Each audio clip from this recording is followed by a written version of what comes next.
To start with, we'll deal with order one in the first schedule today. Like is first schedule loan only orders ఉంటాయండి, and orders loan rules form లో ఉంటాయి orders కూడా.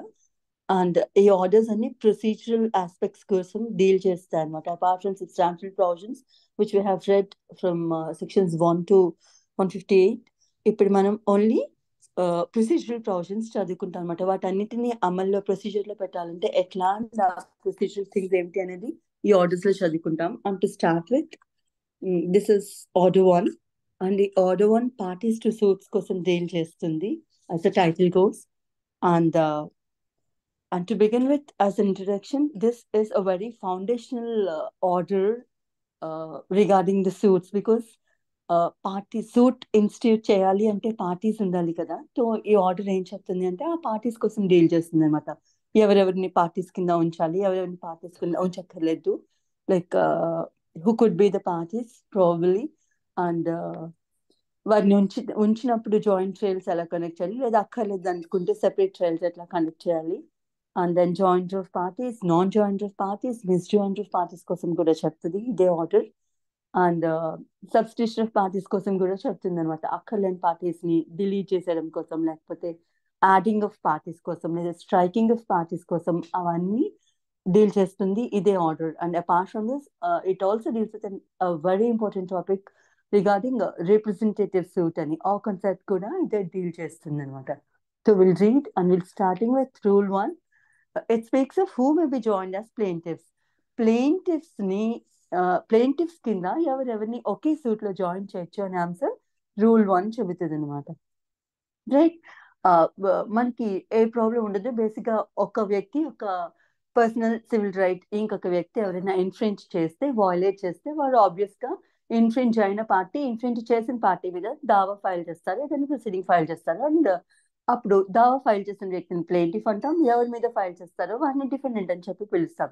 So ఒక plaintiff ఒక defendant, అసలు ఏం controversy ఉండదు. It's very clear. Like but కొంతమందిని ప్లేంటిఫ్స్ కింద జాయిన్ చేయాల్సి వచ్చినప్పుడు అసలు ఎందుకు ఒకరికన్నా ఎక్కువ ఉంటారు ప్లేంటిఫ్స్ కింద, ఏ ఏ సందర్భాల్లో ఉండొచ్చు, అండ్ ఎటువంటి సందర్భాల్లో చాలా మందిని అంటే ఒకరికన్నా ఎక్కువ మందిని ప్లేంటిఫ్స్ కింద ఒకే సూట్ లో జాయిన్ చేయొచ్చు అనే అంశం ఈ రూల్ వన్ చెప్తుంది అనమాట. All read the rule one for you. All persons may be joined in one suit as plaintiffs where any right to relief clause speaks any right to relief in respect of or arising out of the same act or transaction or series of acts or transactions is alleged to exist in such person, whether jointly, severally, or in the alternative. First rule ఏం చెప్తుందంటే, first major condition అంటే చాలా ఒకరికన్నా ఎక్కువ మంది persons ని ప్లేంటిఫ్స్ కింద ఒకే suit లో జాయిన్ చేయాలి అంటే ఫస్ట్ కండిషన్ ఏమిటి అంటే, వారికి ఏ రిలీఫ్ అయితే ఎదుటి వ్యక్తి నుంచి క్లెయిమ్ చేస్తున్నారో, అంటే క్లెయిమ్ చేసే వ్యక్తి, ప్లేంటిఫ్ అయ్యే వ్యక్తి, ఏ వ్యక్తి అయితే ఎదుటి వ్యక్తి నుంచి రిలీఫ్ క్లెయిమ్ చేస్తున్నారో అటువంటి రైట్ ఒకే ట్రాన్సాక్షన్ లో అరైజ్ అయి ఉండాలి అని చెప్పి రూల్ వన్ చెబుతుంది అనమాట. అంటే అది మల్టిపుల్ ట్రాన్సాక్షన్స్ లో వచ్చిన రైట్ అయి ఉండకూడదు. ఒక ట్రాన్సాక్షన్ అంటే ఒక డీల్, సింపుల్ సింపుల్ లాంగ్వేజ్ లో, లేదంటే తెలుగులో ఒకే లావాదేవీలోను అరైజ్ అయి ఉండాలి ఈ వ్యక్తికి సూట్ ఫైల్ చేసుకునే రైట్ అని. సో అలా ఎవరెవరికైతే ఆ సూట్ ఫైల్ చేసుకునే రిలీఫ్ క్లెయిమ్ చేసే రైట్ ఎవరెవరికైతే ఫామ్ అవుతుందో ఒకే ట్రాన్సాక్షన్ లో, వారందరినీ ఒక సూట్ లోను ప్లేంటిఫ్స్ కింద జాయిన్ చేయొచ్చు అని చెప్పి చెప్తుంది. I'll give you an example for better understanding after completing the second condition also. Clause B లో చెప్తారు, if such persons brought separate suits, any common question of law or common question of fact would arise. వీరందరూ multiple గా అంటే వేరే వేరే వేరే suits file చేస్తూ ఉంటే అందులోనూ కామన్ క్వశ్చన్ ఆఫ్ లా, అన్ని సూట్స్ లోనూ ఒకే క్వశ్చన్ ఆఫ్ లా ఒకే క్వశ్చన్ ఆఫ్ ఫ్యాక్ట్ అరైజ్ అవుతుందట.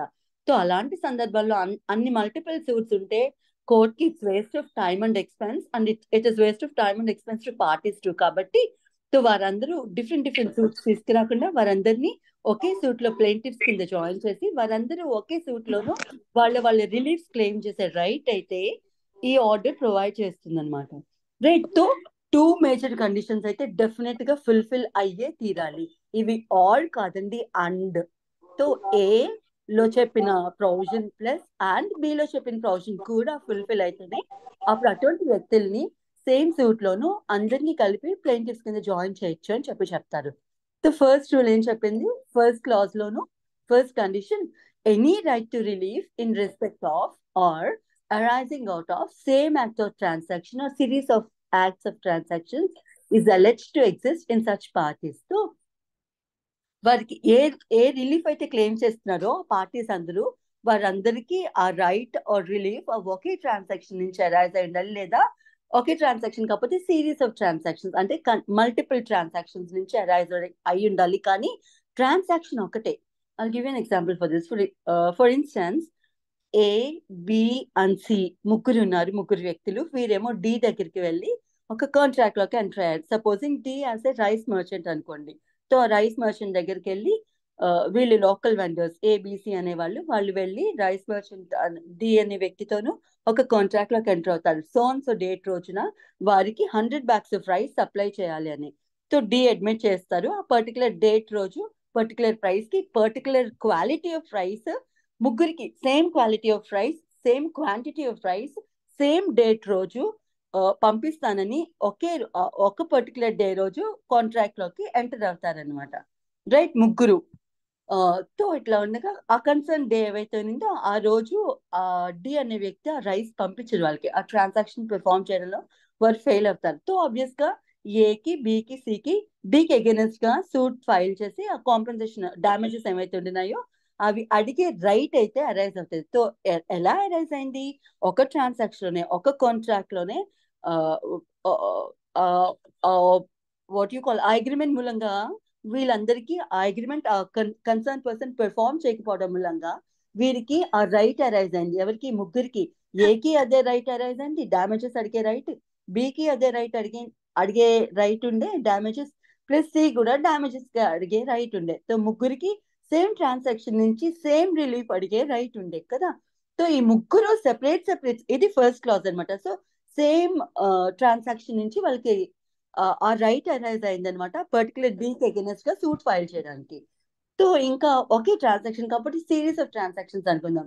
సో సిరీస్ ఆఫ్ ట్రాన్సాక్షన్స్ లో ఏమవుతుందంటే I'll give you another example.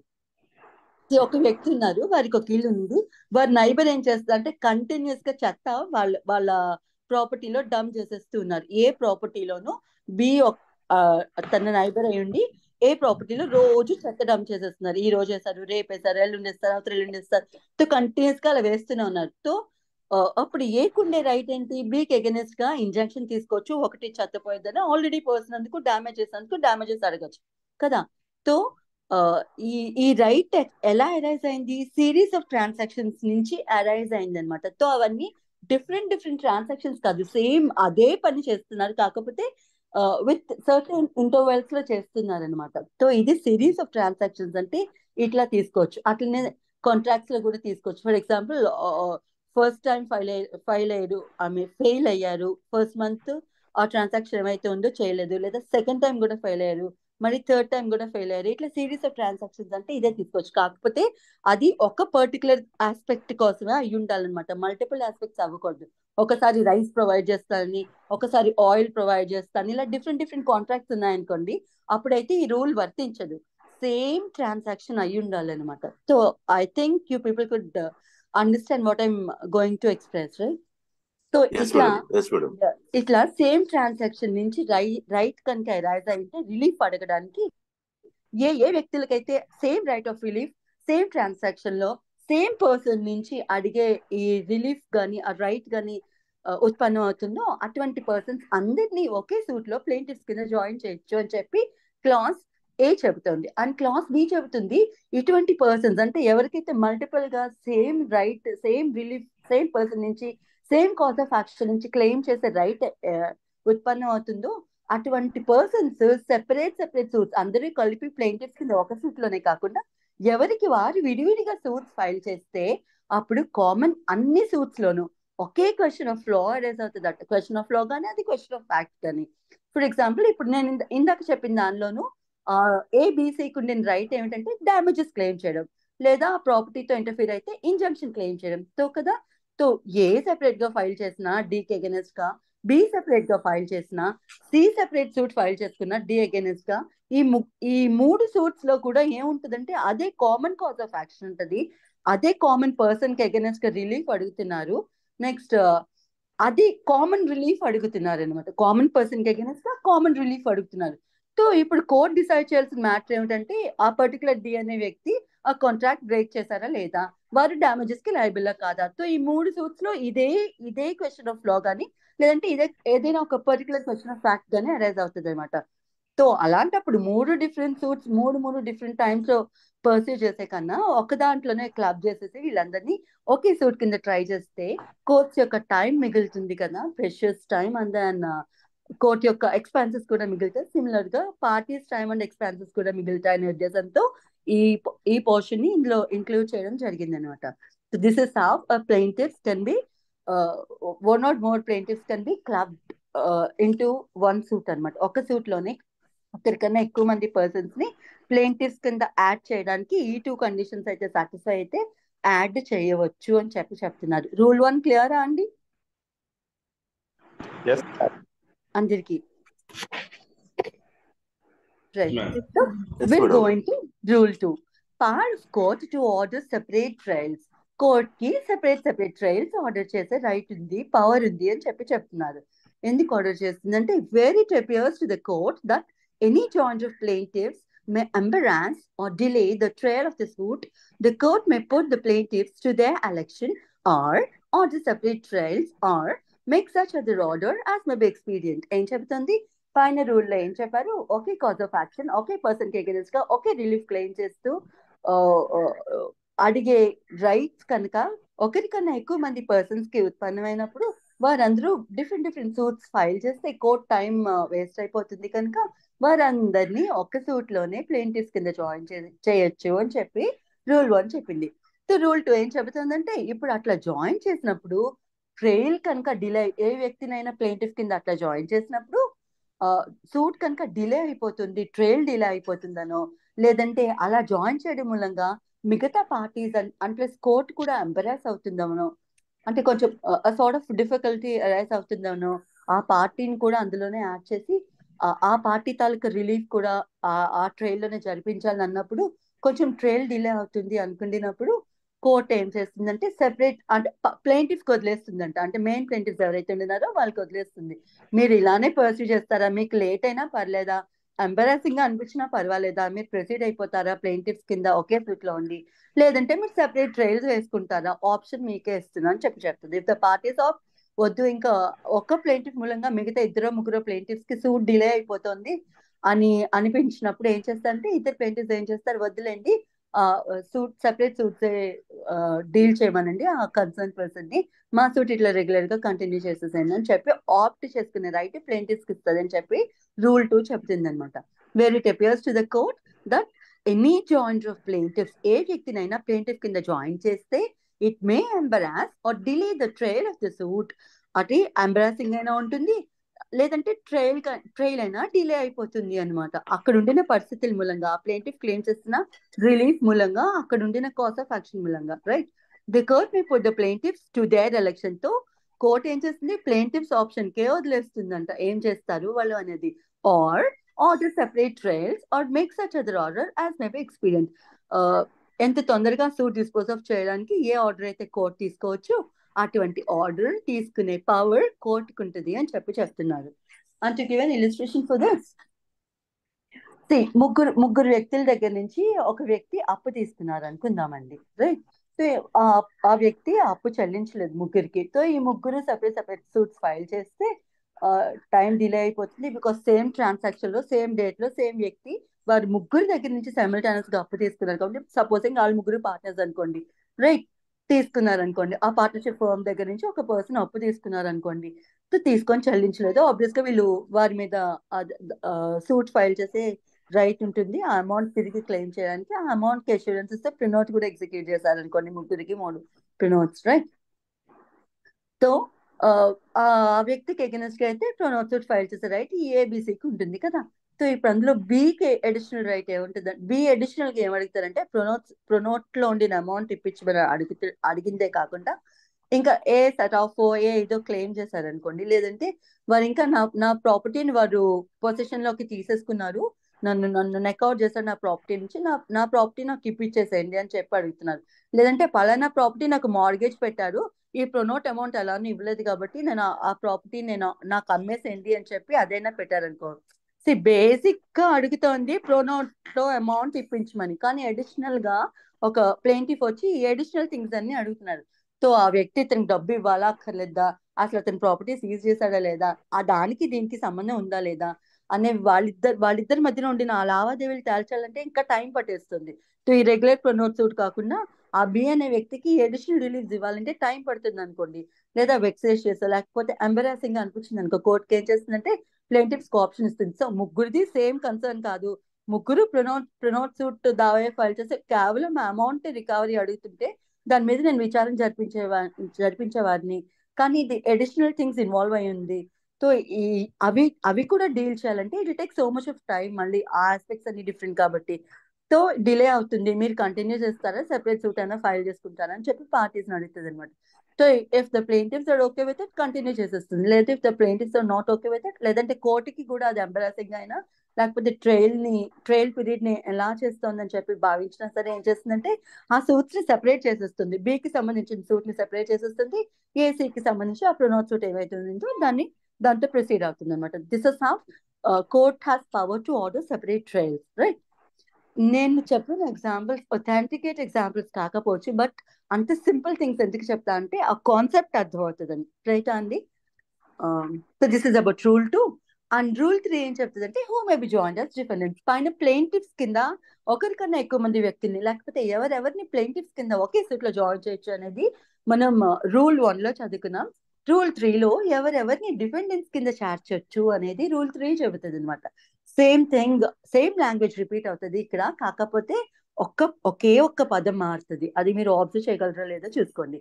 All persons May be joined in one suit as defendants when any right to relief in respect of or arising out of same act or transaction or series of acts or transactions is alleged to exist against such persons, whether jointly, severally or in the alternative. ఈ jointly సెవరల్లీ alternative ఇందాక చెప్పలేదు కదా, నా explain like. So ఇక్కడ ఏదైనా పదం different గా కనిపిస్తుందా అండి? టెర్మినాలజీ సిమిలర్ గా ఉంది కదా రూల్ 1 తో, ఒకే ఒక పదం డిఫరెంట్ గా ఉంటుంది. Yes, absolutely.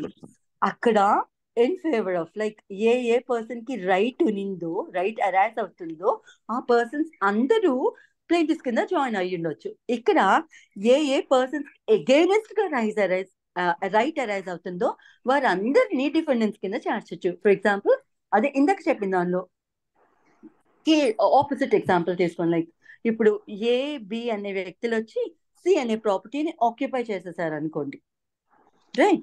ఇప్పుడు సి అనే వ్యక్తి వారికి అగైనెస్ట్ గా సూట్ ఫైల్ చేస్తారు, సూట్ ఫర్ పొజిషన్. సో అందులో అప్పుడు ఏని చేర్చొచ్చు, బిని చేర్చొచ్చు కదా. సో ఏకి అగైనెస్ట్ గా కూడా అదే రిలీఫ్ క్లెయిమ్ చేస్తారు, బికి అగైనెస్ట్ గా కూడా అదే రిలీఫ్ క్లెయిమ్ చేస్తున్నారు. అగైనెస్ట్ గా అంటే వారికి వ్యతిరేకంగా, బికాస్ వారు అక్కడ డిఫెండెంట్స్ అవుతారు, వీరు ప్లేంటిఫ్స్ అవుతారు. సో ప్లేంటిఫ్స్ కి ఆ డిఫెండెంట్స్ ని చేర్చే హక్కు ఎప్పుడు వస్తుంది అంటే ఒకే సూట్ లోను ఎవరెవరికి అగైనెస్ట్ గా అయితే రిలీఫ్ క్లెయిమ్ చేయొచ్చు, ఓకే, అలాంటి రిలీఫ్ సేమ్ ట్రాన్సాక్షన్ నుంచి అరైజ్ అయి ఉండాలి, లేదా సిరీస్ ఆఫ్ ట్రాన్సాక్షన్స్ నుంచి ఇందాక చెప్పిన ఎగ్జాంపుల్ లో లాగానే. సో సిరీస్ ఆఫ్ యాక్ట్స్ అంటే మల్టిపుల్ యాక్ట్స్ అనమాట.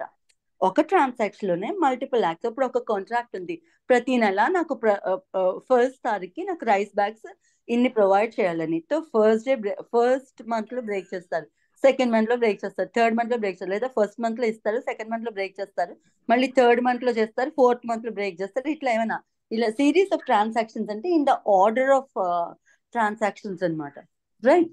So series of acts acts అయితే ఇందాక నేను చెప్పినట్టు టార్టియస్ యాక్ట్స్, లైక్ రోజు చెత్త డంప్ చేసేస్తున్నారు అనుకోండి, లేదా రోజు కొంచెం కొంచెం ఆక్యుపై చేసేస్తున్నారు అనుకోండి ప్రాపర్టీని, ఒక్కొక్క అడుగు చొప్పున. సో ఇట్లా అన్నమాట. సిరీస్ ఆఫ్ యాక్ట్స్ అయినా కావచ్చు, సింగిల్ యాక్ట్ అయినా కావచ్చు, కాకపోతే అది ఒకే ట్రాన్సాక్షన్ అయి ఉండాలంటే ఒక పర్టికులర్ థింగ్ కి మాత్రమే చెంది ఉండాలన్నమాట. సో ఆ రిలీఫ్ అయితే అలాంటి సేమ్ ట్రాన్సాక్షన్ నుంచి సేమ్ పర్సన్ కి అగైనెస్ట్ గా సేమ్ కాజ్ ఆఫ్ యాక్షన్ నుంచి అరైజ్ అయితే ఆ వ్యక్తులందరినీ డిఫెండెంట్స్ కింద చేర్చొచ్చు అని చెప్పి రూల్ 3 చెబుతుంది, రైటా అండి. సో సేమ్ థింగ్ అగైన్ మళ్ళీ ఇంకా సెపరేట్ సూట్స్ తీసుకొని వస్తే అంటే డిఫరెంట్ ఏకి ఎగెనెస్ట్ గా ఒకలాగా ఇప్పుడు ఇందాక చెప్పిన ఎగ్జాంపుల్ లో ఏ అండ్ బి ఇద్దరు వచ్చి సి ప్రాపర్టీని కంబైన్ గా ఆక్యుపై చేసేస్తారు. ఇప్పుడు సి ఏం చేస్తారు, ఏకి ఎగెనెస్ట్ గా సెపరేట్ సూట్ ఫైల్ చేసి పొజిషన్ అడుగుతారు, బికి ఎగెనెస్ట్ గా సెపరేట్ సూట్ ఫైల్ చేసి పొజిషన్ అడుగుతారు. So same cause of action ఉంటుంది, సేమ్ పర్సన్ కి ఎగెనెస్ట్ గా సేమ్ రిలీఫ్ క్లెయిమ్ చేస్తున్నారు. అలాంటి ఇప్పుడు రెండు సూట్స్ ఎందుకు, ఒకే ట్రాన్సాక్షన్ నుంచి చేర్చొచ్చు అని చెప్పి రూల్ 3 చెబుతుంది. This is how multiple persons can be added as plaintiffs or defendants. ఇది క్లియర్ అండి? Yes, Yes, madam. madam. Yes, madam. Chalo. Yes, madam. We'll go to rule 3A. Power to order separate trials where joinder of defendants may embarrass or delay trial. So ఇందాక same ప్లెయింటిఫ్స్ add చేసినప్పుడు ఒక suit delay అవుతుందో లేకపోతే embarrassing గా అనిపిస్తుందో, అట్లానే defendant ఎవరైనా add చేసినప్పుడు వన్ ఆఫ్ ది డిఫెండెంట్స్ ని యాడ్ చేయడం మూలంగా ఆ సూట్ డిలే అయిపోతుందో ఎంబరాస్ అవుతుందో అనుకున్నప్పుడు ఆ కోర్టు సెపరేట్ ట్రయల్ అయితే ఆర్డర్ చేసే అధికారం ఆ పవర్ అయితే కోర్టుకు ఉంటుంది అని చెప్పి చెబుతుంది అనమాట డిఫెండెంట్స్ విషయంలో కూడా, రైట్. అండ్ దెన్ రూల్ 4 చెబుతుంది court may give judgment for or against one or more of the joint parties. Judgment may be given without any amendment. రెండు విషయాల్లో రెండు క్లాజెస్ ఇస్తుంది. ఇక్కడ ఫస్ట్ క్లాస్ లో ఏం చెప్తుందంటే for one or more of the plaintiffs as may be found to be entitled to relief, for such relief as he or they may be entitled. He అంటే ఒక్కరే ఉంటారు, దే అంటే multiple defendants ఉంటారు. So multiple ప్లెయింటివ్స్ ఉంటారు. So ఇక్కడ simple thing ఏం చెప్తుందంటే ఒకరికన్నా ఎక్కువ మంది ప్లెయింటివ్స్ ఒకే సూట్ లో ఉండినప్పుడు ఆ సూట్ విచారణ జరిపించిన తర్వాత it is not mandate on the court అందరికీ కలిపి ఒకే జడ్జ్మెంట్ ఇవ్వాలి అని మ్యాండేట్ లేదు అక్కడ. సో కోర్టు ఫైనల్ గా జడ్జ్మెంట్ ఇస్తున్నప్పుడు ఇప్పుడు కొంతమంది పార్టీస్ వరకే జడ్జ్మెంట్ ఇవ్వాలి, కొంతమందిని ఆపాలి అని అనిపించింది. ఇందాక చెప్పిన ఎగ్జాంపుల్ లో లాగా ఇప్పుడు బికి డిఫరెంట్ రైట్స్ ఉండే డిఫరెంట్ థింగ్స్ క్లెయిమ్ చేస్తున్నారు. సో వారిది వీళ్ళతో క్లబ్ చేసి డిసైడ్ చేయడం కుదరదు కాబట్టి ఫస్ట్ ఏఎన్సీకి సంబంధించి ఆ ప్రొనౌట్ సూట్ లో ఏమైతే ఉందో అది ఇచ్చేస్తారు. అండ్ బికి సంబంధించి ఆ సెట్ ఆఫ్ అది క్లెయిమ్ చేయొచ్చా లేదా, నిజంగా బి ఎంటైటిల్డా కాదా సెట్ ఆఫ్ కి, ఇవన్నీ ఆలోచించడానికి డిసైడ్ చేయడానికి టైం పట్టింది అనుకో. ముందు ఏఎన్సీకి ఎగెనెస్ట్ గా ఏఎన్సీకి ఫేవరబుల్ గా ఒక జడ్జ్మెంట్ ఇచ్చేస్తారు, బికి సంబంధించి జడ్జ్మెంట్ వేరేగా ఇవ్వచ్చు. సో అంతమంది ప్లెయింటివ్స్ ఉన్నారు, ఒకటి నుంచి ఐదుగురు దాకా ప్లెయింటివ్స్ ఉన్నారు అనుకోండి ఎగ్జాంపుల్ లో. సో ఐదుగురికి ఎగెనెస్ట్ గా ఒకేసారి జడ్జ్మెంట్ ఇవ్వాలి అన్న రూల్ లేదు. కొంతమంది ప్లెయింటివ్స్ కి ముందు జడ్జ్మెంట్ ఇవ్వచ్చు కొంతమంది పార్టీస్ కి, లేదా కొంతమంది పార్టీస్ కి సంబంధించి జడ్జ్మెంట్ రిటైన్ చేయొచ్చు తర్వాత ఇవ్వచ్చు అని చెబుతోంది అనమాట, రైట్.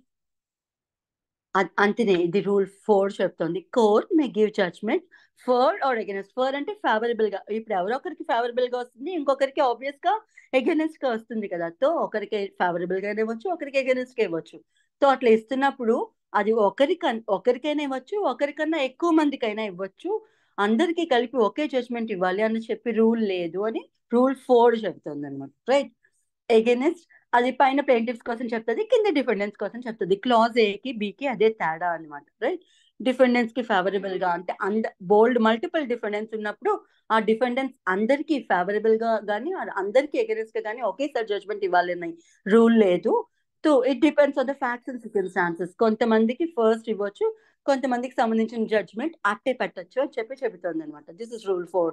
అండ్ దెన్ రూల్ 5 చెబుతుంది defendant need not be interested in all the relief claimed.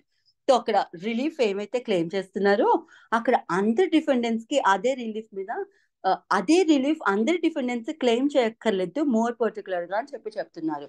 నేను ప్రీవియస్ గా ఒకసారి సబ్స్టాన్షియల్ ప్రావిజన్స్ చెప్పినప్పుడు ఒక ఎగ్జాంపుల్ ఇచ్చిన. ఒక పర్టికులర్ ఏరియాలో మున్సిపాలిటీ వాళ్ళు ఒక పర్టికులర్ కాలనీకి వాటర్ ప్రొవైడ్ చేయట్లేదు అనుకోండి. ఒక 1 వీక్ నుంచి వాళ్ళు మున్సిపల్ వాటర్ రిలీజ్ చేయట్లేదు. ఆ కాలనీలో ఒక 100 ఫ్యామిలీస్ ఉన్నారు అనుకోండి. సో ఆల్ ద 100 ఫ్యామిలీస్ ఏం చేస్తారంటే వెళ్ళి సూట్ ఫైల్ చేస్తారు, మాకు ఇలా మున్సిపల్ వాటర్ ఇవ్వలేదు, 1 వీక్ నుంచో 1 మంత్ నుంచో మేము చాలా సఫర్ అయ్యాం, సో మున్సిపాలిటీని మాకు వాటర్ అర్జెంట్ గా ఇవ్వమని చెప్పండి, లేదంటే మాకు జరిగిన డామేజ్ మాకు నష్టమైన వేయించండి, అట్లా ఏదైనా అడగచ్చు ఆ కాలనీలో వాళ్ళు రిలీఫ్. సో అడిగినప్పుడు 100 డిఫరెంట్ సూట్స్ ఫైల్ చేస్తే ఇది వేరే కాన్సెప్ట్ లో వస్తుంది. నేను అప్పుడు రిప్రజెంటేటివ్ సూట్ కాన్సెప్ట్ లో అది చెప్పిన. సో సో ఇక్కడ బేసిక్ గా తీసుకోవాల్సిన అంశం ఏంటంటే ఈ 100 ఫ్యామిలీస్ వెళ్ళి అంటే 100 ఫ్యామిలీస్ బదులుగా వీళ్ళందరూ డిఫరెంట్ డిఫరెంట్ సూట్స్ ఫైల్ చేస్తే ఆ 100 సూట్స్ అయిపోతాయి. అందరిని waste of courts time and money. కాబట్టి వారందరికీ బదులుగా కొంతమంది వారిలో సఫరర్స్ ఎవరైతే ఉన్నారో వారిలోనూ కొంతమంది ముందుకొచ్చి వారందరి బదులుగా సూట్ ఫైల్ చేయొచ్చు. ఇది మనం ఆర్డర్ 1లోనే రూల్ 8లో చదువుకుంటాం, రిప్రజెంటేటివ్ సూట్ అని. అదే కాన్సెప్ట్ ఇక్కడ. సో ఆ కాన్సెప్ట్ లో భాగంగా ఈ రూల్ లో మనం తీసుకోవాల్సింది ఏమిటి అంటే ఇప్పుడు ఆ 100 మంది యాక్చువల్ గా సఫరర్స్ ఉండక్కర్లేదండి. ఇప్పుడు 100 మందిలో ఒక 40 ఫ్యామిలీస్ 4 ఫ్యామిలీస్ ప్రస్తుతానికి ఆ సఫర్ అయిన పీరియడ్ లో వాళ్ళు ఆ టైంలో వారి ఇంట్లో లేరనుకోండి, వేరే వేరే ఊర్లలో ఉండినారో, వేరే వేరే ఇళ్లలో, వేరే ప్లేసెస్ లో ఉండినారు. వాళ్ళు యాక్చువల్ గా అయితే సఫర్ అవ్వలేదు, because they are not in that particular reason. Municipality water provide చేయనప్పుడు వాళ్ళు వేరే వేరే ఊర్లలో ఉన్నారు. వారు ఫిజికల్ గా డైరెక్ట్ గా సఫర్ అవ్వలేదు. కానీ ఈ 100 మందితో పాటు వారికి కూడా మున్సిపల్ వాటర్ 100 మందిలోనూ వారు కూడా ఉన్నారు కాబట్టి కాలనీస్ లోను వారికి కూడా మున్సిపల్ వాటర్ తీసుకునే రైట్ ఉంటుంది అనమాట. రైట్. సో వారి ఫిజికల్ గా ఆ లాస్ సఫర్ అవ్వక్కర్లేదు, వారికి ఫిజికల్ గా కాజ్ ఆఫ్ యాక్షన్ అరైజ్ అయి ఉండక్కర్లేదు. But still as their part of that particular transaction they can be added as parties అని చెప్పి చెప్తున్నారు. సో ఆ సో కాల్ డిఫెండెంట్ కి రిలీఫ్ ఏవైతే అడుగుతున్నాడో ప్లెయింటిఫ్ దాని మీద ఇంట్రెస్ట్ ఉండొచ్చు, ఉండకపోవచ్చు అని చెప్పి చెబుతున్నాడు అనమాట. ఇంతనే ఇక్కడ. సో ఇందులో భాగంగా ప్రొఫార్మా డిఫెండెంట్ ని కూడా తీసుకోవచ్చు. ప్రొఫార్మా డిఫెండెంట్ అంటే ఒక పర్సన్ ని డిఫెండెంట్ కింద యాడ్ చేస్తాం, బట్ ఆ పర్టికులర్ డిఫెండెంట్ నుంచి ఏ రిలీఫ్ ఆ ప్లెయింటిఫ్ క్లెయిమ్ చేయరన్నమాట. రైట్. సో అలాంటి అలాంటి వాడిని మనం ప్రొఫార్మా డిఫెండెంట్ అని చెప్పి పిలుస్తాం. For name sake they will be added as a defendant. For example నా ప్రాపర్టీ ఉంది, నా ప్రాపర్టీ నేను లీజ్ అవుట్ చేశాను. అందులో లెస్సీ ఎవరో ఉండినారు అందులో. సో నా ప్రాపర్టీని ఇంకెవరో సమ్ ఎక్స్ వచ్చి ఆక్యుపై చేసిస్తారు. సో ఆక్యుపై చేసినప్పుడు నేను ఏం చేస్తానంటే no, it's a different concept. Wait I'll tell you. అని బెటర్ ఎగ్జాంపుల్. సరే పోనీ ఇదే కాన్సెప్ట్ తీసుకోండి. ప్లేంటిఫ్ సూట్ ఫైల్ చేసినప్పుడు డిఫెండెంట్ ఎగెనెస్ట్ గా ఏం ఫైల్ చేస్తారు? నేనే అది కాదండి కాన్సెప్ట్. ప్రొఫార్మా డిఫెండెంట్ కింద ఎలా యాడ్ చేయొచ్చు అనే కాన్సెప్ట్ లోనూ చెప్తున్నాను. సో బేసిక్ గా ఓనర్ ఎవరైతే ఉండినారో వారికి ఎగెనెస్ట్ గా రిలీఫ్ అడుగుతారు. సో లేదు, ఇప్పుడు ఓనరే ఉన్నారనుకోండి. Owner and tenant, I don't know how to give this as an example.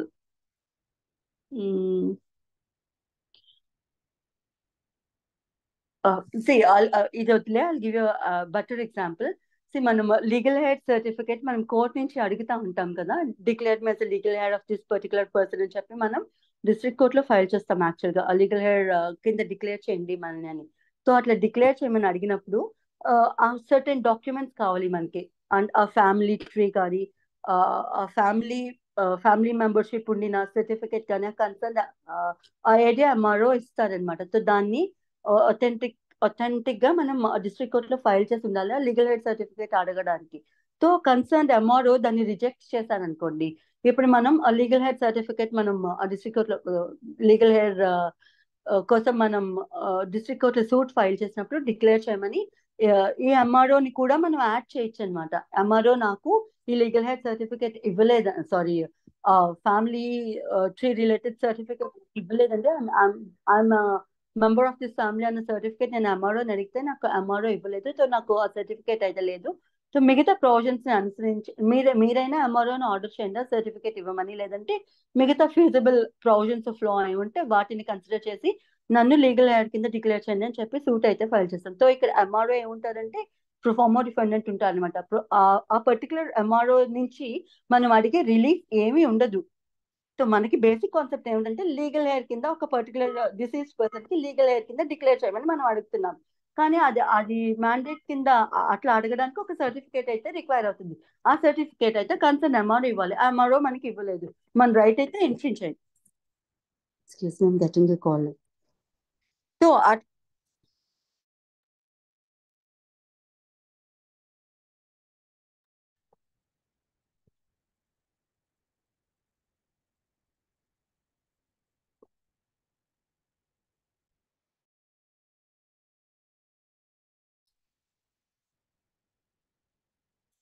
Hello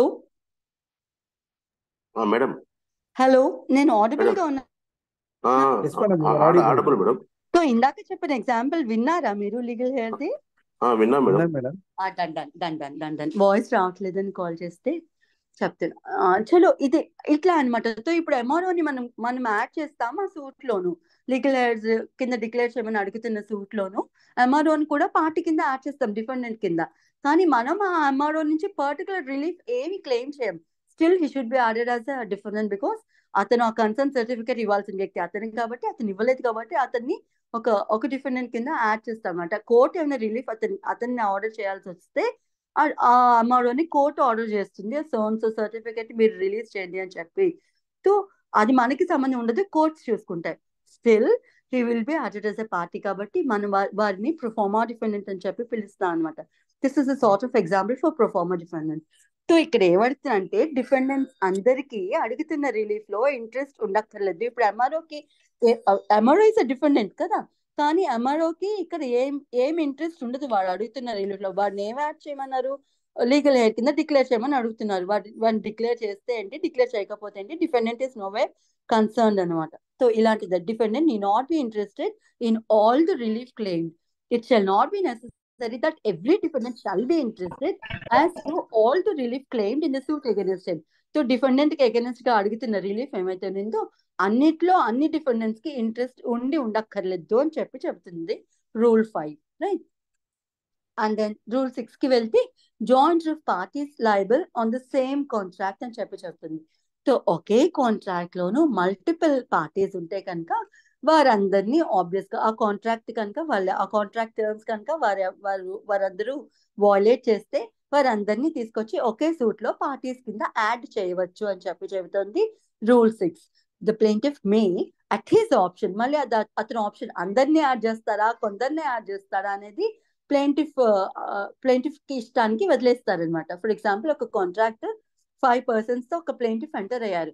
5 persons contract లో టర్మ్స్ ఏవైతే ఉన్నారో 5 persons వాయిలేట్ చేశారు, ఇన్ఫ్రింజ్ చేశారు కాంట్రాక్ట్ అనుకోండి. సో ప్లేంటిఫ్ కి 5 అగేనెస్ట్ గా సూట్ ఫైల్ చేసే రైట్ ఉంటుంది. కానీ అది అతని ఆప్షన్, 5 యాడ్ చేస్తారా డిపెండెన్స్ కింద, లేకపోతే అందులో ఇద్దరి మీద సూట్ ఫైల్ చేస్తారా అనేది ప్లేంటిఫ్ ఆప్షన్ అని చెబుతుంది. బట్ అందరినీ కావాలంటే ఒకే సూట్ లో యాడ్ చేయవచ్చు ఒక కాంట్రాక్ట్ కి సంబంధించిన పార్టీస్ అందరినీ అని చెబుతుంది అనమాట. The plaintiff may at his option join as parties to the same suit, ఒకే సూట్ లోను పార్టీస్ కింద అందరినీ యాడ్ చేయొచ్చు. అందరినీ కానీ all or any of the persons severally jointly అనే దాని కిందకి చెప్పలేదు కదా. సెవరల్లీ అంటే చాలా మంది ఉన్నారనుకోండి, సెవరల్ గా వారందరూ జాయింట్ గా రెస్పాన్సిబుల్ అనుకోండి. ఇప్పుడు 2 వ్యక్తులు వెళ్ళి ఒక వ్యక్తి నుంచి డబ్బు అప్పు తీసుకొని ఉంటారు, వారు ఇద్దరు ప్రామిస్ చేస్తారు నేను పే చేస్తాను అని, ఇద్దరికి ఈక్వల్ లయబిలిటీ ఉండినట్టు అనమాట, రైట్? సో ఇప్పుడు సూట్ ఫైల్ చేసినప్పుడు వాళ్ళిద్దరిని సెవరల్ గా లయబుల్ చేస్తారు. ఎవరైతే క్రెడిటార్ ఉన్నారో వాళ్ళు సెవరల్ గా లయబుల్ చేయడం అంటే ఏమిటంటే ఇప్పుడు ఇద్దరికి అగేనెస్ట్ గా సూట్ ఫైల్ చేసి ఇద్దరిని డబ్బు కట్టమని అడుగుతారు ప్లేంటిఫ్. కానీ ఇప్పుడు వన్ ఆఫ్ ది పర్సన్ కట్టే పరిస్థితుల్లో లేకపోతే ఇంకొక పర్సన్ తన షేర్ ఎంతైతే ఉనిందో అది కాక ఈ కట్టలేని పర్సన్ యొక్క షేర్ కూడా కట్టాల్సిన బాధ్యత అతనికి ఉంటది. సెవరల్లీ లయబుల్ అంటే అది అండి. జాయింట్లీ అండ్ సెవరల్లీ లయబుల్ అంటే ఆ కాన్సెప్ట్ యొక్క అర్థం అది. ఎవరైనా ఒక వ్యక్తి కనుక అదే ఇద్దరు లేక ఎక్కువ మంది మల్టిపుల్ గా ఒక ట్రాన్సాక్షన్ లోకి ఎంటర్ అయినప్పుడు వాళ్ళని జాయింట్ అండ్ సెవరల్ గా లయబుల్ చేస్తూ కాంట్రాక్ట్ లో ఒక అంశం ఉండినప్పుడు వాళ్ళు ఎట్లా లైబుల్ అవుతారు అంటే ఒక పార్టీ కనుక పే చేసే కెపాసిటీలో లేకపోయిందంటే ఆ భారం అంతా వేరొక పార్టీస్ మీద పడిపోతుంది అనమాట. వారు కట్టాల్సిన షేర్ కన్నా వీళ్ళ షేర్ కూడా అధికంగా కట్టాల్సి ఉంటుంది. అది జాయింట్లీ అండ్ సెవరల్లీ లైబుల్ అనే పదానికి అర్థం. Will find this in contract actually, right? So ఇక్కడ జాయింట్లీ సెవరల్లీ లయబుల్ కింద చేయదగ్గ పార్టీస్ ఎవరైతే ఉండినారో ఒక కాంట్రాక్ట్ లో వాళ్ళందరినీ సూట్ లో ఒకే దగ్గరికి తీసుకొచ్చి వాళ్ళకి అగైనెస్ట్ గా సూట్ ఫైల్ చేయొచ్చు ప్లేంటిఫ్ అని చెప్పి రూల్ 6 చెబుతోంది. The plaintiff may at his option join his parties to the same suit all or any of the persons. ఇప్పుడు ఆ నలుగురిని కావాలంటే నలుగురిని, 5గురిని కావాలంటే 5గురిని యాడ్ చేసుకోవచ్చు. లేదా వాళ్ళు ఇద్దరిని మీద ఎవరో ఇద్దరి మీద సూట్ ఫైల్ చేయాలనుకుంటే ఇద్దరి మీద సూట్ ఫైల్ చేయొచ్చు. వాళ్ళని సెపరేట్ గా డబ్బులు కట్టమని అడగాలంటే అలానూ అడగొచ్చు. లేదా మీరు జాయింట్లీ లైబుల్ అనుకుంటే వాళ్ళిద్దరూ కలిపే కట్టాలి మొత్తం అతనికి ఇవ్వాల్సిన డబ్బు. ఇట్లా అనమాట జాయింట్లీ అండ్ సెవరల్లీ లైబుల్ అంటే. ఆర్ ఇన్ ద ఆల్టర్నేటివ్ అంటే ఈ పార్టీకి బదులుగా ఇంకెవరైనా, ఫర్ ఎగ్జాంపుల్ లీగల్ రిప్రజెంటేటివ్స్ ఉన్నారనుకోండి, వీళ్ళు కట్టలేకుండా లీగల్ రిప్రజెంటేటివ్స్ నుంచి వసూలు చేసుకోవచ్చు, రైట్? అట్లా అనమాట jointly severally or in the alternative అంటే అర్థం అదనమాట. సో అలాంటి వారు ఎవరినైనా సరే ప్లేంటిఫ్ పార్టీస్ కింద ఒకే సూట్ లో జాయిన్ చేయొచ్చు. ఒక కాంట్రాక్చువల్ ఆబ్లిగేషన్ నుంచి అరైజ్ అయిన కాన్సెప్ట్ ఏమైతే ఉందో వారందరినీ అనమాట, రైట్? సో అందులో ఇంకా ఏమేమి వచ్చేస్తాయంటే including parties to bills of exchange, hundis and promissory notes, right? ఈ ప్రామిసరీ నోట్స్ ఇందాక చెప్పాను కదా, ఒక ప్రామిసరీ 2 ప్రామిసరీ నోట్స్ ఎగ్జిక్యూట్ చేసి ఇద్దరు పర్సన్స్ ఒకే వ్యక్తి నుంచి డబ్బు తీసుకున్నా, లేదంటే ఒకే ప్రామిసరీ నోట్ లో ఇద్దరు పర్సన్స్ లైబుల్ అవుతాను అన్నట్టు యాక్సెప్ట్ చేసి డబ్బు తీసుకున్నా, ఇట్లా అది బిల్స్ ఆఫ్ ఎక్స్చేంజ్ కి కూడా అదే వర్తిస్తుంది. For example bills of exchange actual గా ఒక పర్సన్ తో సైన్ చేపిస్తారు. బిల్స్ ఆఫ్ ఎక్స్చేంజ్ ట్రాన్స్ఫరబుల్ కాబట్టి ఇప్పుడు ఎవరైతే డబ్బు కట్టాలో వారి లైబిలిటీని ఇంకొకరికి షిఫ్ట్ చేశారనుకోండి. I'll tell you how this goes. Like bills of exchange in the sense, నేను ఆల్రెడీ చాలా సార్లు చెప్పున్నాను, ఇవి క్రెడిట్ ట్రాన్సాక్షన్స్ లో ఉత్పన్నం అయ్యే సెనారియో అనమాట బిల్స్ ఆఫ్ ఎక్స్చేంజ్. రోజు డబ్బు ఇచ్చే కొనుక్కునే కెపాసిటీ బయర్ ఉండకపోవచ్చు కాబట్టి మెర్కండైజ్ లో ఏం చేస్తారంటే క్రెడిట్ ట్రాన్సాక్షన్స్ జరుపుతారు. నాకు ఈ రోజు ఇంత సరికి నాకు అప్పు కింద ఇవ్వండి, నేను ఒక 1 week లోనో లేకపోతే 2 రోజుల్లోనో లేకపోతే సాయంత్రానికో ఇది అమ్మిన తర్వాత నాకు వచ్చిన డబ్బు నేను మీకు తిరిగి చెల్లించేస్తాను అని చెప్పి అట్లా అబాయిడ్ అవుతూ క్రెడిట్ ట్రాన్సాక్షన్ లో ఏదైనా ఒక నోట్ సైన్ చేశారనుకోండి, దాన్ని మనం we call it as a bill of exchange. ఇందులో ఎక్స్చేంజ్ లో ఏం జరుగుతుంది, సెల్లర్ ఎవరైతే ఉండినారో గూడ్స్ ఇస్తారు, ఈ బయర్ ఎవరైతే ఉండినారో వాళ్ళు నోట్ సైన్ చేసి ఇస్తారు. ఎస్ నేను మీకు ఇంత డబ్బు బాకీ, ఈ వస్తువులు మీ దగ్గర నుంచి 60 రూపాయన తీసుకెళ్తున్నాను కాబట్టి నేను మీకు ఈ డబ్బు బాకీ అని చెప్పి ఇది ఇందులో ఎవరు రాస్తారంటే ప్రొనోట్ లో అయితే ఏ వ్యక్తి అయితే అప్పు తీసుకుంటున్నారో వారు రాస్తారు ఆ ప్రొనోట్ ని. కానీ బిల్ ఆఫ్ ఎక్స్చేంజ్ లోను ఏ వ్యక్తి అయితే అప్పిస్తున్నారో వాళ్ళు రాస్తారు ఆ నోట్, ఇతను కేవలం సంతకం పెడతారు అంతే. సో ఇట్లా సంతకం పెట్టింది ఏమైతేనండి, ఇప్పుడు ఏ దగ్గర సరుకు అప్పుగా కొనుక్కొని బి తీసుకున్నారనుకోండి, ఆ సరుకులు ఏవైతే ఉన్నారో ఇప్పుడు బి బిల్ ఆఫ్ ఎక్స్చేంజ్ ని సైన్ చేశారనమాట. సో ఇప్పుడు ఏం చేస్తారు, సైన్ చేసి ఏకి ఇచ్చేస్తారు అది. సో ఏం చేస్తారంటే మరి ఇంకెవరికో డబ్బు ఇవ్వాలనుకో, ఈ నోట్ తీసుకెళ్లి వారికి ఎండోర్స్ చేసేస్తారు, ఇదిగో నాకు బి అనే వ్యక్తి ఇంత డబ్బు ఇవ్వాలి, నేను మీకు ఇవ్వాల్సిన డబ్బుని మీరు బి దగ్గర నుంచి కలెక్ట్ చేసుకోండి అని చెప్పి ఎండోర్స్ చేసేస్తారు. సో ఇట్లా ఎండోర్స్ చేసినప్పుడు ఆ పార్టీస్ ఎవరైతే ఉన్నారో ఈ ట్రాన్సాక్షన్స్ లో వారందరినీ ఒకే సూట్ లో చేర్చొచ్చు అని చెప్పి రూల్ 6 చెప్తోంది. క్లియరా అండి? Clear madam. చలో we'll go to rule 7. When plaintiff in doubt from whom redress is to be sought. నేను చెప్తోంది where the plaintiff is in doubt as to the person from whom he is entitled to obtain redress, అంటే ఎవరి దగ్గర నుంచి relief claim చేయాలి అనేది plaintiff కి అర్థం కావట్లేదట. అంటే మల్టిపుల్ డిఫెండెంట్స్ ఉంటారు, ఆ డిఫెండెంట్స్ లోను ఎవరి నుంచి రిలీఫ్ క్లెయిమ్ చేయాలి అనేది ఆ ప్లెయింటిఫ్ కి అర్థం కావట్లేదట. అర్థం కానప్పుడు ఏం చేయొచ్చు అలాంటి కన్ఫ్యూజన్ ఉండినప్పుడు అంటే, మీకు ఎవరెవరి మీద డౌట్ ఉందో వాళ్ళందరినీ యాడ్ చేసేసేయండి అని చెప్తుంది రూల్ 7 అనమాట. అంటే ఏ నుంచి రిలీఫ్ క్లెయిమ్ చేయాలా, బి నుంచి రిలీఫ్ క్లెయిమ్ చేయాలా అనే డౌట్ సి కి కనుక ఉండుంటే, సరే మీకు డౌట్ ఉందా ఇద్దరినే యాడ్ చేసేసండి, కోర్టు చూసుకుంటుంది ఎవరు పే చేయాలా రిలీఫ్ అనేది, ఎవరి నుంచి ఆ రిలీఫ్ రావాలి అనేది రూల్ 7 చెప్తుంది. I'll read the rule for you.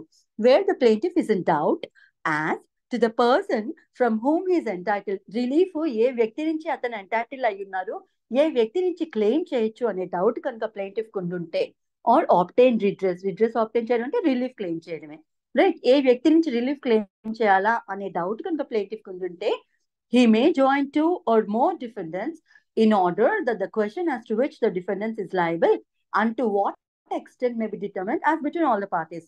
So అలా డౌట్ ఉండినప్పుడు అన్ని పార్టీస్ ని మీరు ఎవరెవరి మీద డౌట్ ఉందో వారందరినీ యాడ్ చేసేసండి. Court will determine like who is truly responsible to pay the relief అని చెప్పి చెబుతోంది రూల్ 7 అనమాట. సో కన్ఫ్యూజన్ ఉండినప్పుడు సింపుల్ గా అందరినీ యాడ్ చేసేసుకోండి. I'll give an example for this.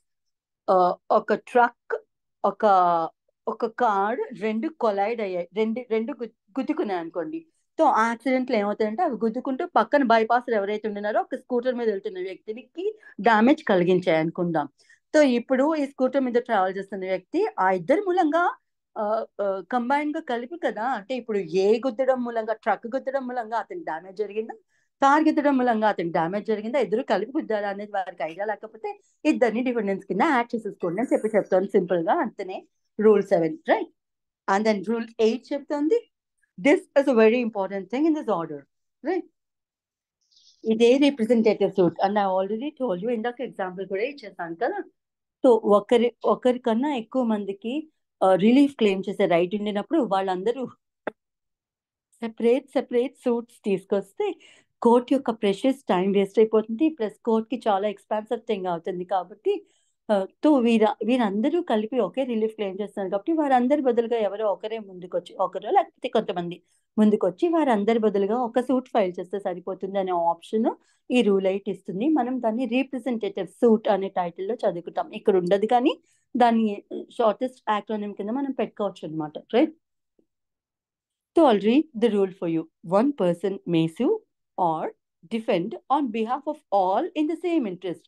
Okay interest ఉన్న మల్టిపుల్ పర్సన్స్ తరపున కానీ, లేకపోతే అంటే వాళ్ళ బదులుగా కానీ, వాళ్ళని డిఫెండ్ చేస్తూ కానీ, అంటే వాళ్ళ మీద ఆల్రెడీ మల్టిపుల్ పర్సన్స్ మీద సూట్ ఫైల్ అయింది అనుకోండి, వాళ్ళందరూ వచ్చి డిఫరెంట్ రిటర్న్ స్టేట్మెంట్స్ ఫైల్ చేసుకొని డిఫరెంట్ సూట్స్ ని పర్సూ చేయాలంటే it will take so much of time. కాబట్టి ఏం చేస్తారంటే అట్లా డిఫెండ్ చేయడానికి కూడా ఒక వ్యక్తే ముందుకు రావచ్చు అనమాట. అంటే ఇప్పుడు 100 మంది డిఫెండెంట్స్ ఉంటే 100 మంది కోర్టుకి రానవసరం లేదు. వారి బదులుగా ఇనిషియేటివ్ తీసుకొని ఒక్కరో కొంతమందో వచ్చి వాళ్ళు బదులుగా డిఫెండ్ చేయొచ్చు అని చెప్తుంది. సో బై ఆర్ అగైనెస్ట్ అంటే అది, రైట్?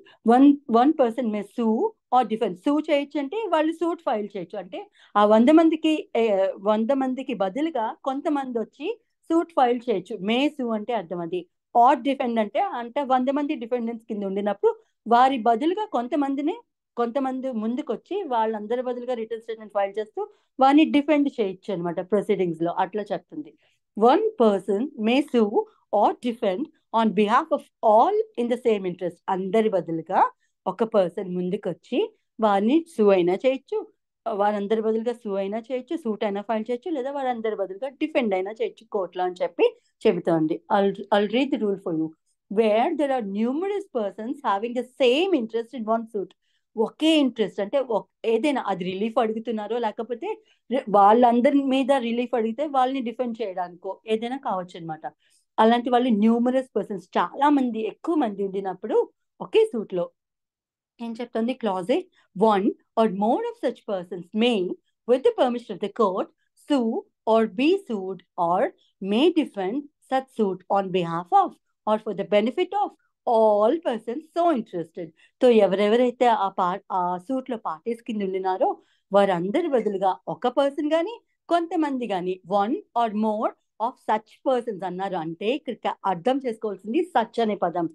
సో ఎవరైతే ముందుకొచ్చారో వాళ్ళు they should be one of the sufferers and one of the wrong doers అయి ఉండాలన్నమాట.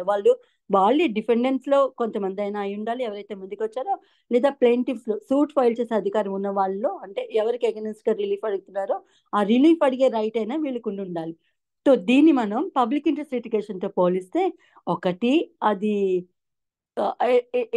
It will be filed in writ form like, but ఇక్కడ కాన్సెప్ట్ అదే కాబట్టి అక్కడ కూడా జనరల్ పబ్లిక్ కి బదులుగా ఎవరో ఇంట్రెస్ట్ ఉన్న పర్సన్స్ కోర్టుకి వెళ్ళి ఫైల్ చేస్తారు. కానీ రిట్ కి పబ్లిక్ ఇంట్రెస్ట్ లిటిగేషన్ కి దీనికి చిన్న తేడా అని తీసుకోవచ్చు. అంటే అక్కడ పబ్లిక్ ఇంట్రెస్ట్ లిటిగేషన్ ఫైల్ చేస్తున్న వాళ్ళు స్వయానా సఫరర్స్ అయ్యి ఉండక్కర్లేదు.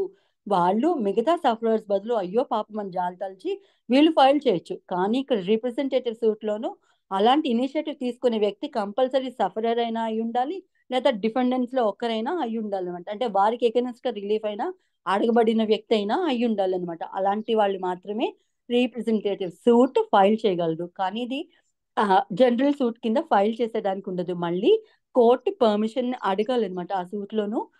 నేను వీరందరి బదులుగా నేను సూట్ ఫైల్ చేస్తానండి, బికాస్ ఇంతమంది వస్తే మల్టిపుల్ సూట్స్ అయిపోతే court time and money waste అవుతుంది. కాబట్టి వీరందరి బదులుగా నాకు సూట్ ఫైల్ చేసే అధికారం ఇవ్వండి అని చెప్పి ఎవరైనా ఒకరు కానీ వారిలో కొంతమంది పర్సన్స్ కానీ జాయింట్ గా వచ్చి ఆ సూట్ ఫైల్ చేస్తే అటువంటి సూట్ మనం రిప్రజెంటేటివ్ సూట్ అని చెప్పి పిలుస్తాం.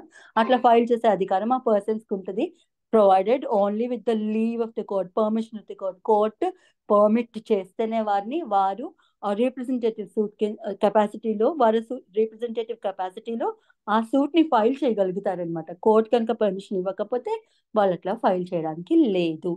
సో క్లాజ్ ఏ అది చెప్తోంది. క్లాజ్ బి ఏం చెబుతుంది? The court may direct the court may direct that one or more of such persons may sue or be sued or may defend such suit on behalf of or for the benefit of all persons so interest. సరే, కోర్టుకి application పెట్టుకుంటారు కదా, మాకు ఇలా వీరందరి బదులుగా suit file చేసే అధికారమైన ఇవ్వండి, లేదంటే సూట్ డిఫెండ్ చేసే అధికారమైన ఇవ్వండి వాళ్ళ బదులుగా అని చెప్పి ఒక particular person, group of persons వచ్చి కోర్టుని పర్మిషన్ అడిగినప్పుడు కోర్టు పర్మిట్ చేస్తే చేయొచ్చు, లేకపోతే లేదు. పర్మిట్ చేస్తే పర్మిట్ చేస్తూ డైరెక్షన్ అయితే ఇవ్వచ్చు అని చెప్పి సబ్ రూల్ 2 చెబుతోంది అనమాట. అంతే. ద కోర్ట్ క్లాస్ బి చెబుతుంది అనమాట. The court may direct that, ఇప్పుడు వాళ్ళు అడిగారు కదా, అప్పుడు కోర్ట్ డైరెక్షన్ ఇవ్వచ్చు అనమాట. The court may direct that one or more of such persons may sue, yes మీరు మీకు ఆ సూట్ ఫైల్ చేసే అధికారం ఇస్తున్నాను, సూట్ ఫైల్ చేసుకోండి. లేదా బీ సూట్ అంటే డిఫెండ్ చేసుకోవాలన్నమాట. వాళ్ళకి అగెనెస్ట్ గా సూట్ ఫైల్ అయింది, వాళ్ళందరి బదులుగా ఒక 100 మంది మీద సూట్ ఫైల్ అయితే ఆ 100 మందిలోనూ ఒక 4 5 లేకపోతే ఒకరో వచ్చి ఆ 100 మందిని డిఫెండ్ చేస్తానన్నట్టు అనమాట. బి సూట్ అంటే అర్థం అది. Or may defend such suit on behalf of or for the benefit of all persons so interested అని క్లాస్ బి చెప్పింది. పైన కోర్టుని పర్మిషన్ అడుగుతారు వాళ్ళ రిప్రజెంటేటివ్ కెపాసిటీలోను సూట్ ఫైల్ చేయడానికి, కింద కోర్టు అనుమతిస్తే వాళ్ళు ఫైల్ చేసుకోవచ్చు, కోర్టు ఆ విషయానికి సంబంధించి డైరెక్షన్ ఇవ్వచ్చు అని చెప్పి క్లాస్ బి చెబుతోంది. That is sub rule 1. And then sub rule 2 చెబుతుంది, the court shall in every case where a permission or direction is given under sub rule 1 at the plaintiff's expense give notice of the institution. Excuse me if you don't mind, give me a few minutes, I'm getting an urgent call, please. Can't చెప్పండి. Okay madam.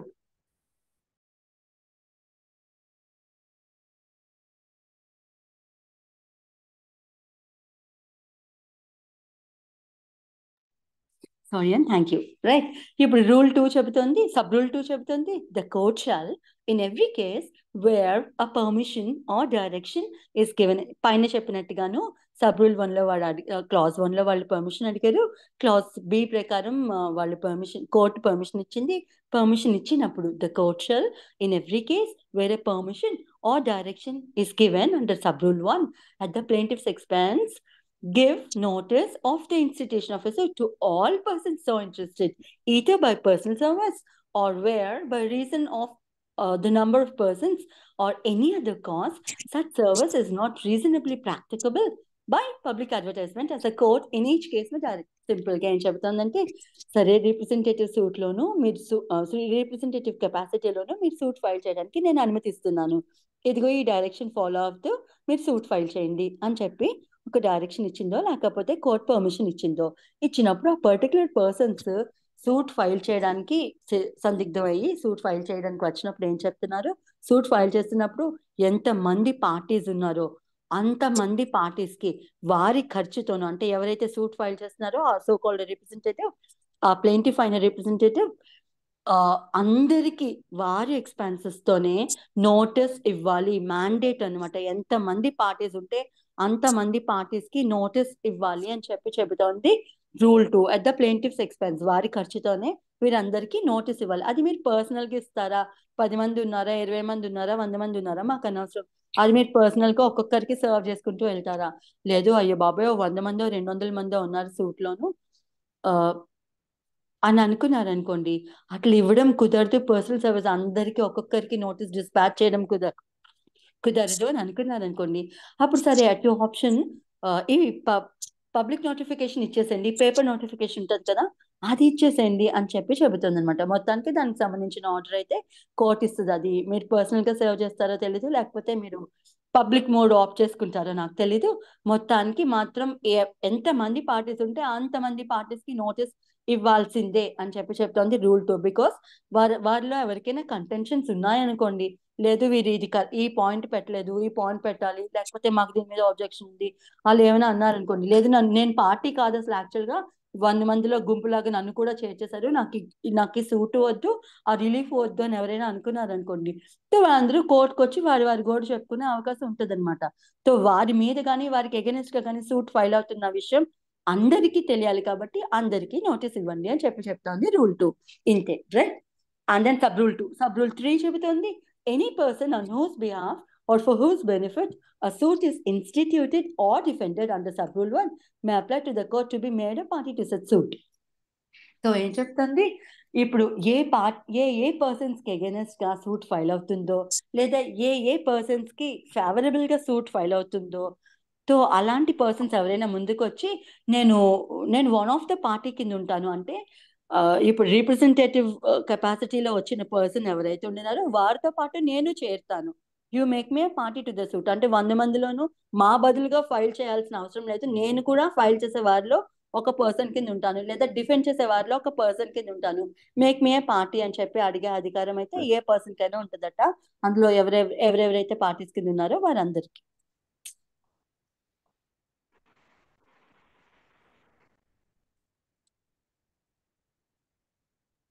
Madam mute అయ్యారు madam.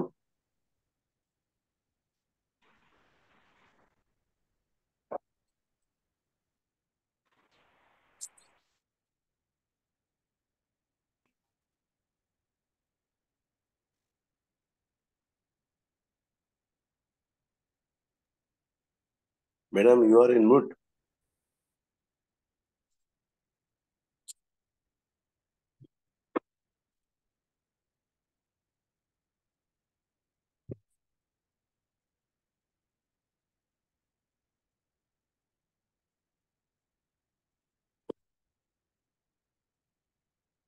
Sorry, I'm getting these calls again. Like,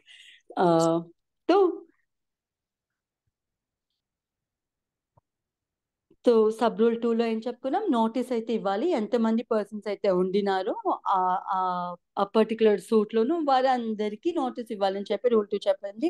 rule 3 ఏం చెప్తుందంటే, ఎవరైనా ఒక particular person నేను common గా వారిలో ఉండను, నేను కూడా డిఫెండ్ చేస్తాను, నాకు అధికారం ఇవ్వండి అని చెప్పి కనుక కోర్టుని అడిగితే వారిని పార్టీ కింద అయితే యాడ్ చేయొచ్చు అని చెప్తుంది అనమాట. Any person on whose behalf or for whose benefit a suit is instituted or defended under sub rule 1. So చెప్పాను కదా, ఒక 100 మంది ఉన్నారనుకోండి, 100 మందిలోనూ 10 మంది వచ్చి నేను రిప్రజెంటేటివ్ కెపాసిటీలో నేను సూట్ ఫైల్ చేస్తున్నాను అని చెప్పాను అనుకోండి, ఎస్. లేదంటే ఆ 100 మందిలో ఒక 10 మంది నేను డిఫెండ్ చేస్తాను, ఈ 100 మంది బదులుగానే ఒక 10 మంది ముందుకు వచ్చారనుకోండి, ఎస్, వాళ్ళని మేజర్ పార్టీ కింద వాళ్ళని తీసుకుంటుందా. ఇప్పుడు ఈ రెస్ట్ ఆఫ్ 90 మందిలో ఎవరైనా ముందుకు వచ్చి నన్ను కూడా పార్టీ కింద యాడ్ చేయండి అని చెప్తే, yes, they will be added as a party అనమాట. Right. A person on whose behalf or for whose benefit a suit is instituted or defended under sub rule 1 may apply to the court to be made as a party to the suit. ఇంతనే అర్థం అనమాట, right. So and then sub rule 4 చెప్తుంది, no part of the claim in any such suit shall be abandoned under sub rule 1 or no such suit shall be withdrawn under sub rule 3 of rule 1 of order 23, and no agreement, compromise or satisfaction shall be recorded in any suit under sub rule 3 of that order. That order into order 23. ఇక్కడ ఈ order కోసం చెప్పట్లేదండి, I'll explain you later.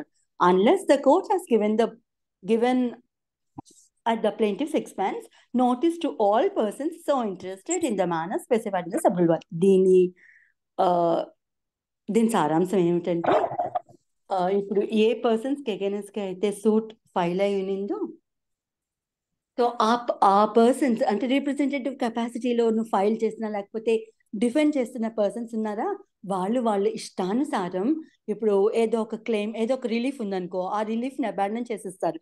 నాకు ఈ relief అక్కర్లేదండి, మేము విరమించుకుంటున్నాము, ఈ relief నుంచి మేము దీన్ని ఎక్స్క్లూడ్ చేస్తున్నామని, లేదంటే నేను సూట్ విత్డ్రా చేసేస్తానండి అని చెప్పి ఆ సొంత నిర్ణయం ఆ సోకాల్డ్ రిప్రజెంటేటివ్స్ కి తీసుకునే రైట్ లేదట. ఎప్పటిదాకా లేదు, unless and until the court permits them. And court ఎప్పుడు పర్మిట్ చేస్తుంది, మళ్ళీ ఇలా విత్డ్రా చేస్తున్నారన్న, సూట్ విత్డ్రా చేసేసుకుంటున్నారన్న, ఈ విత్డ్రావల్ ఆఫ్ సూట్స్ డీల్ చేసే ఆర్డర్ ఏమిటంటే ఆర్డర్ 23 అనమాట.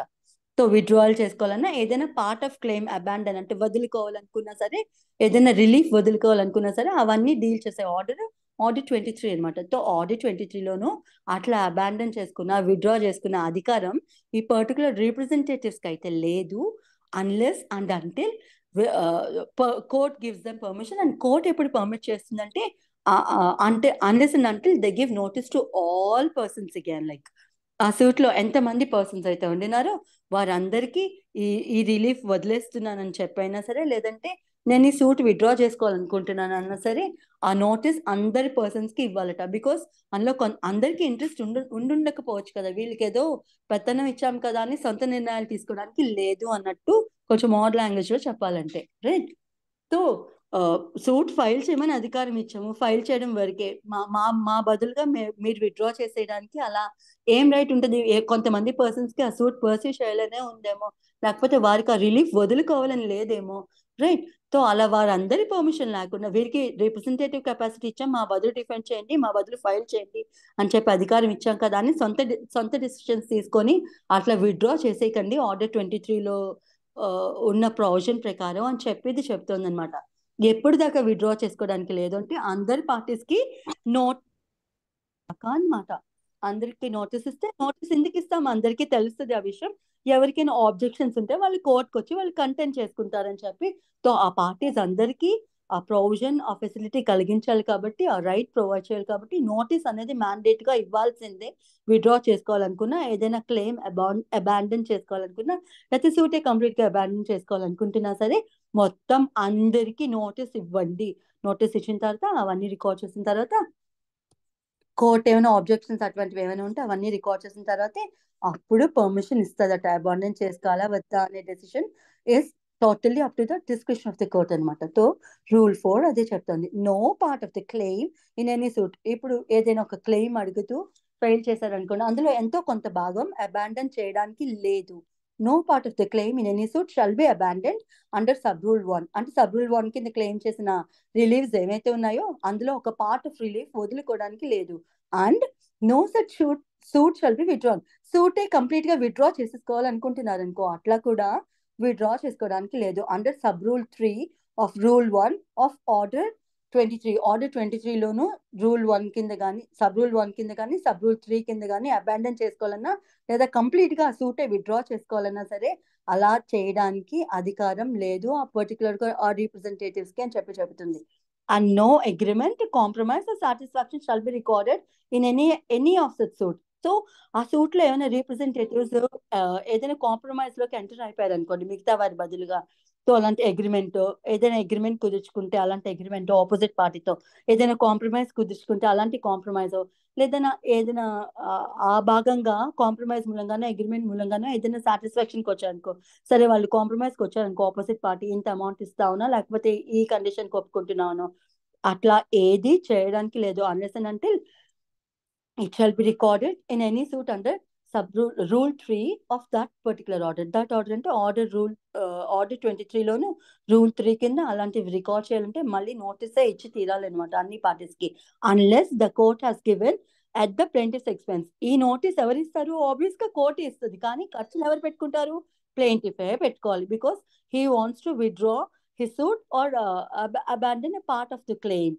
అందుకని చెప్పి వారు అందరికీ వారి ఖర్చుతోనే నోటీస్ ఇవ్వాలి. దో నోటీస్ కోర్టే జారీ చేస్తున్నా సరే ఎక్స్పెన్స్ మాత్రం ప్లేంటిఫ్ పెట్టుకుంటారు అనమాట, right? Unless and until the court has given at the plaintiffs expense notice to all persons so interested in the manner specified in sub rule 2, right? అంతనే చెప్తాను. ఇది ఎందుకంటే ఎవరికైనా ఆబ్జెక్షన్స్ ఏమైనా ఉంటే అది రికార్డ్ చేయడానికి అనమాట. వేరే వాళ్ళకి తెలియకుండా ఇప్పుడు చెప్పాను కదా, పెత్తనం ఇచ్చాం కదా అని సొంత నిర్ణయాలు తీసుకోవడానికి లేదనమాట. బికాస్ అదర్ పర్సన్స్ యొక్క ఒపీనియన్ కూడా కలెక్టివ్ గా తీసుకోవాలి కాబట్టి అట్లా ఇండిపెండెంట్ డెసిషన్ తీసుకునే కెపాసిటీ ఆ రిప్రజెంటేటివ్స్ కి ఇవ్వదు ఈ రూల్ 4. అండ్ రూల్ 5 చెప్తుంది, where any such person suing or defending in any such suit doesn't proceed with due diligence in such suit or defense the court may substitute in his place any other person having the same interest in the suit. ఏం చెప్తుంది?